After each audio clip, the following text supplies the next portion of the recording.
Всем привет! Хочу поделиться с вами рецептом от кашля.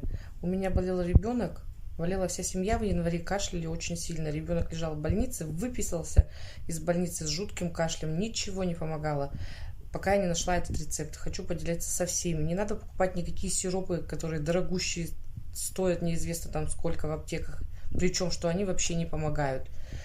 Вареная морковь на блендер, делаешь пюрешку, добавляешь столько же меда, по одной чайной ложке 3 раза в день детям, взрослым по столовой ложке. День-два и никакого кашля не будет. Ни сухого, ни мокрого, вообще любой кашель лечит.